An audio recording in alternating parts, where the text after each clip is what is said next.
Victor. Either way, and it's Cabral, like the brawl, Cabral. backyard brawl. Look at that.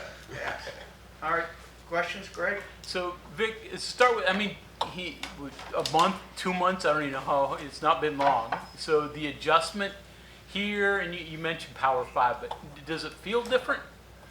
Yeah, I tell you what, the greatest profession in the world is coaching. You know, at any level. It was January 18th when I got the nod up here, and it was an unbelievable blessing to be a part of Coach Brown's staff and the vision that he has been able to establish over the last few years. Yeah, you know, the kids are all the same, and I know at times it gets kind of crazy in the world of college athletics, but at the end of the day, these guys just want to help win. They want to win, and they want to make West Virginia proud, and for us coaches, we got to make sure we're continuing to raise that bar for them. So it's been awesome. It's been so great, and looking forward to getting my family up here too.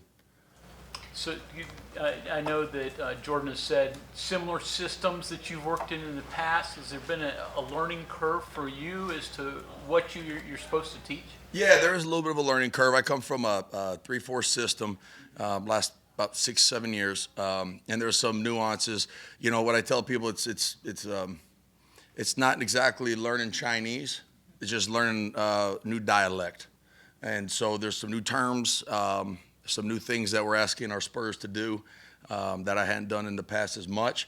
But these guys that I got, the leadership of Tyron Bradley has been awesome, and newcomer Ty French has been great, and Braden Dudley has been right there, and we even got a mid-year freshman in Obi, and he's drinking out of a fire hose like I am right now, but he's doing a great job. So it's been great, and we're just trying to establish the relationships and cultivating what West Virginia's been able to do in the past from last year, and just continue to build towards that. So it was a great day today. What about this job attracted you to it? I said it earlier. I mean, Coach Brown is I've known those guys for a long time, since their days at Troy. When I was at Samford, we used to go down there and visit with them. We used to work camps together, and I've always respected what Coach Leslie and Coach Brown and Coach Moore, the O-line coach. I just thought the world of them. Now we played against each other at Georgia Southern. I'd rather not say the record of that. So the fans out there can look that up. We did get one of them, so that was good.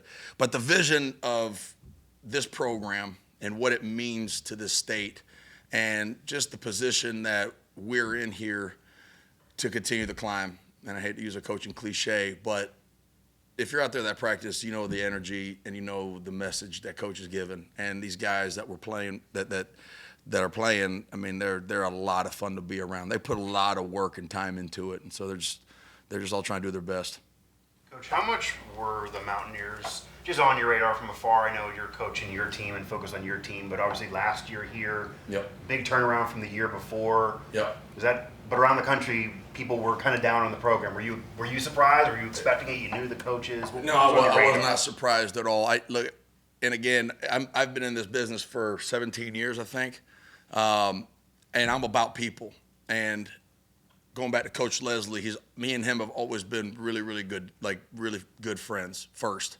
So we would always check up on us. So I'm always going to find out how my past guys that I respect and care about, how they're doing week to week. So, but yeah, I was always following, and heck, West Virginia has always been since I was in high school. One of my teammates in high school, Pat Liebig, actually played for West Virginia, and he was a little bit younger than me.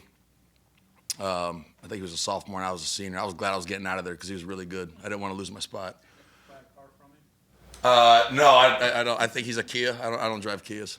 I don't know if they're a sponsor or not. If they are, I apologize. But. I think people here that you came from a 3-4 that's obviously got two outside linebackers. Here, there's the same, but it's a kind of a different scheme with the bandit doing the hybrid stuff and those things. Yep. So how much has that changed the techniques that you work with on them, or is that just mostly, hey, breeding the ball in after the snap? What are the differences? Yeah, there's a technique difference in both the spur, which is the position on the boundary side, and the spear, which is the position on the field side. The great thing about this defense and how Coach Leslie's been molding it with Coach Shadon, it's really a hybrid of a lot of different concepts and being able to get the best 11 guys on the field. So yes, and the great thing about this is the terminology does carry over from call to call. So there'll be some times where you can put a certain player that's used to playing a spur and put him to the field, and the responsibilities are still the same. So it's a very fluid defense, and it really helps when you have some guys out there like Big Ham, who's been making some plays, and Trotter's been doing a great job. It's just those guys are flying around. The ball is the issue, and it doesn't matter what scheme you're running. If you can tackle well and get the ball back to the offense and let them go do their thing, life will be good up here. Bigger challenge to avoid confusion. I mean, with a lot of flexibility, it seems like could come a little bit of, hey, I've got so many different things going on that I might do from one snap to the next. We try to make it as simple as possible for the guys. I think that's the thing that I really respect the most about the coaches that have been here, Coach Leslie, Coach Brown, Coach AJ. They've taken whatever, and the great coaches do this. They take the tough, the difficult, and they make it as simple as possible. It's the old KISS philosophy, right? So for these guys, so they can come in and play fast, play like their hair is on fire. And so there's going to be wires that cross up. The game's never going to be played perfectly. But when it does click and you see that light bulb kind of go off on those guys, it was great. Obi's a high school senior, playing as a mid-year guy. And so today he had a couple 3 plays that was like, oh, okay, he's improving. And that's all it springs about, getting really great at the fundamentals and just improving every day. Give us a look at Ty French. We haven't seen him yet, know his background, and he's very successful at Gardner-Webb. So What's he been like? He's been awesome. His body language, his energy, his athleticism, all that stuff is great. But, man, the energy that he brings and his love for football. Trey Lamb is a good buddy of mine who was coaching him at Gardner-Webb and who's now at East Tennessee State. And when I came up here, he called me up and he was congratulating all that stuff. He goes, man, you're going to get a heck of a player with Ty. And I also, when I was at App State last year, we played Gardner-Webb, and I was like, oh, that guy's good. Plus, with my South Georgia ties, he's from Colquitt County, which is a perennial powerhouse down in the state of Georgia. So I've known Ty since high school. And I'm happy he's on our side. I really am. He's a heck of a player, and y'all know John Cena. He's kind of built that way. He's in good shape.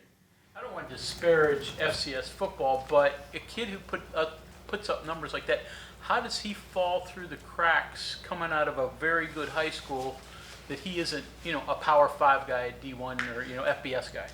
What it is, honestly, it's probably a size thing with him. And he's probably been told for a long time that he's too small or too whatever. And I think that's what really fuels a lot of guys, especially guys like him, that are told, hey, maybe not this time. Oh, hey, come back another time. But when you have as much production as he had at Gardner-Webb, where he set the Big South sack record, that's not – I played FCS football, and I think it's a little bit different now. But that's good. No matter how you slice, that's great. So – he loves football, and he's a great teammate, and he's a good one. He's going to be a fun one to watch. How do you see the linebacker crew leadership-wise mixing together, especially with Reed there now, just for the fact that last year that was the one position that like a Ben Cutter had to step up. They had a lot of injuries, arguably the weakest position in terms of depth. Yep. How do you see that kind of forming so far? How did a guy like Reed fit in? The great thing about leadership is it takes zero talent. Leadership takes zero talent. It helps when your best players are your front guys, obviously. But that's the great thing about this game. It's next man up mentality. And Coach Coons and his staff, who, Coach Coons is one of the most organized, pays attention to detail, such a great teacher. Like, it's awesome to hear him talk to his guys. I'm learning. I'm a sponge with all these guys that are up here. And the adversity that was faced last year, it's carrying over to this year, I hope. It seems like it. And what Coach Joseph does in the weight room, I mean, this offseason I came up here and I was like, holy smokes, this is what you call an offseason workout. And they asked me if I wanted some. I said, no, I'm good. I'm going to stick to this treadmill.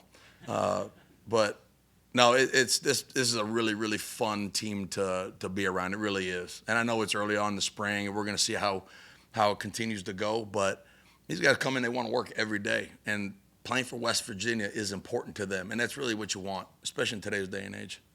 Do you get that already on the importance of playing for West Virginia, for the state, for the people? Ren talked a lot about, even talking to Coach DeVries on you go anywhere within 4 or 5 hours, they're going to know who you are. Oh, absolutely.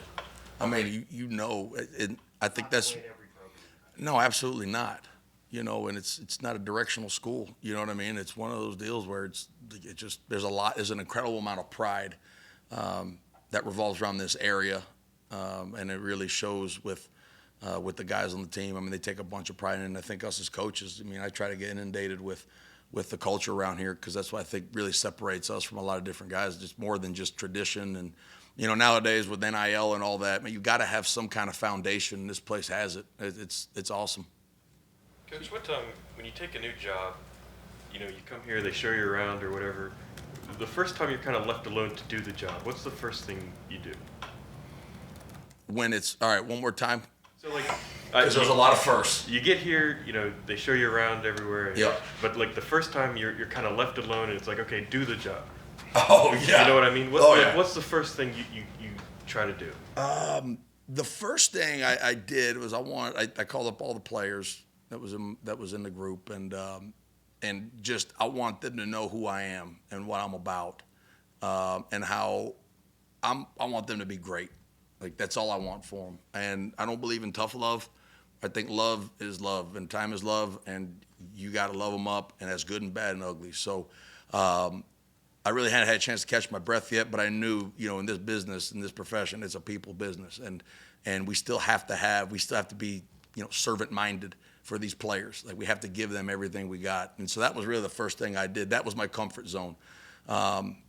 You know, the HR meetings and all that, you know, that's not my comfort zone. But getting out here and getting face-to-face and eyes-to-eyes with the guys and learning those guys by their name and talking to their parents and introducing myself to them, that was the first thing I did, because that's where I think is most important. You're Bandits only? You work in Spear as well? We call them Spurs, but Okay. yes. Right now, Bandits now Spur. Yep. Okay. Mhm. So we're working, we're primarily edge rushers, run stoppers, and pass droppers. So, three-headed monster. Your rep in the past has been high energy. Is that fair? And how do you foster that? How does that work for you?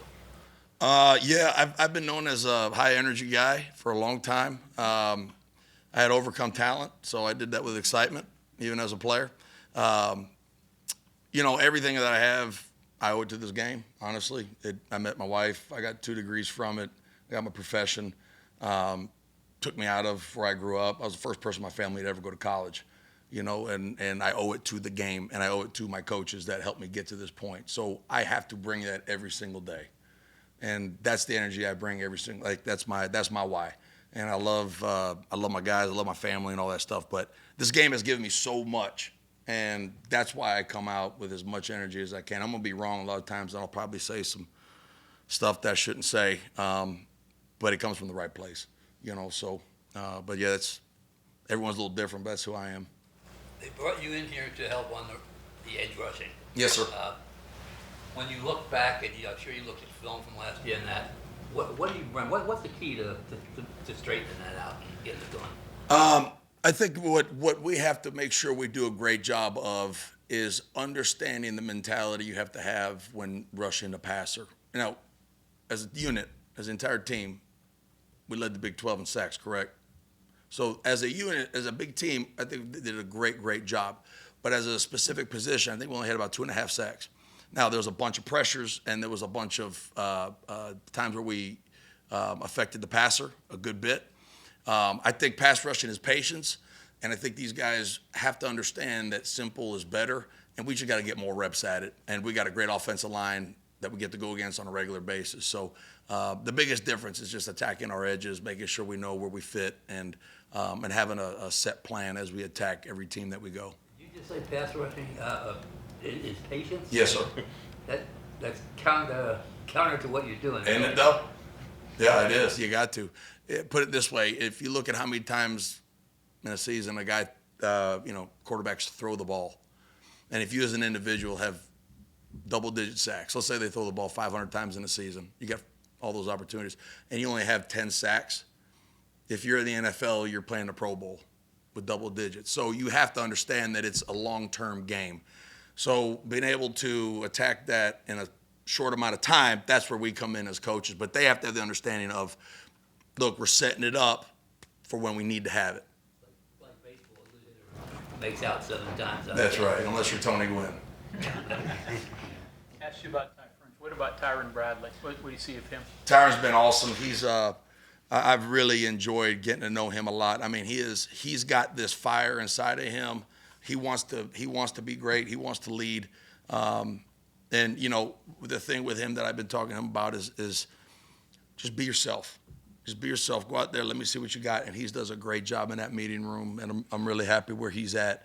I came in with a clean slate, you know, with all these guys. So it's a unique position that everyone's still here, you know, aside from the safety coach from last year. So I'm in a unique position. I'm the new guy at the end of the day. So having guys like Tyron are really helpful because he knows the defense like the back of his hand. And he's awesome. He's great to be around, and he's been productive so far, and he's really trying to step up from a leadership standpoint, which I've been really excited about because he can do it. He's a very talented guy. Would you characterize that as a advantage almost for you coming here, that you're coming as the new guy on a staff that already has continuity together versus if you and 6 other coaches were coming together or there was a new head coach? Would that be a different? How is that different? It's a little different just because, you know, the best thing about it, Coach Leslie was the outside linebackers coach. So if I have any questions about anything, he's right there, and he's always there to help anyway. I mean, he'll fill in some gaps for me or the things that are somewhat new to me, which has been great. And you know, at the end of the day, we all want to win. You know, we all want to win, and we all want to be great for this football team and these great fans. And whatever it takes to do that, we're going to do. But as the new guy and being around, like Coach Shadon Brown, Coach, everybody is super helpful around here and has been awesome. But it's been good. It's been awesome. Coach Leslie mentioned that every time he looked around, he felt like on the recruiting trail and out, he would see you work in the same place. And obviously that played in some of that friendship that you all have talked about. Yeah. I mean, on the road, after the day's work's done, get together, hashing things out that aren't, you know, obviously team related. Is that part of that building, friendship building? Absolutely. It starts off as a professional respect for one another. And then when you get to know him, I'm like, oh, that guy's actually not that bad. Actually a great guy. We got a lot in common. But it's funny, when he brought up those things about going to the wrestling meet and all those kind of deals, he only talked about the guys that he won, that he got. He didn't say about the ones that I got. No, I'm just kidding. But that was fun. I was like, yep, I'm back. Good to see you again. But yeah, that's when you meet really good people, and I think a lot of these coaches, a lot of our coach world, yeah, we all have a mutual respect for a lot of guys. But when you can start forming those guys that are be like in a circle, you know, we really got really close during COVID also. Me and him and a couple other defensive line coaches and defensive coaches in general from all different levels would get on Zoom calls and really get to know each other and talk ball. And, you know, it was really good. So, yeah, it's I'm very happy to be here and very grateful for Coach Brown and Coach Leslie for sure. Okay, thank you very much, Coach. Okay, thank you. I appreciate it.